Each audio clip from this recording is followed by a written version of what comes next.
ఈ సమయమందు యూదా యూదయ దేశము బెత్లెహేమ, నీవు యూదా ప్రధానుల్లో ఎంత మాత్రము అల్పమైన దానవు కావు.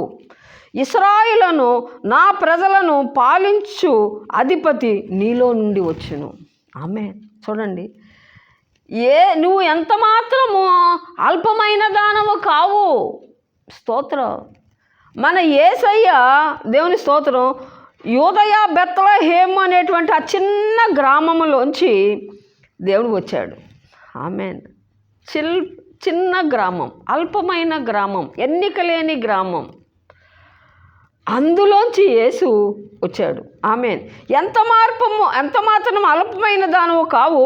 ఇశ్రాయేలును నా ప్రజలను పరిపాలించు అధిపతి నీలోంచి వచ్చును. భయపడనక్కర్లేదు. ఎందుకనంటే ఆయన మనకి నిరంతరము తోడుగా ఉండి మనల్ని రక్షించుటకే ఆయన ఈ లోకానికి వచ్చాడు. ఆమేన్. చిన్న గ్రామం అయినటువంటి అల్పమైన గ్రామంలోంచి ఆ యేసయ్య వచ్చాడు. అదే మనకి నిజమైన క్రిస్మస్.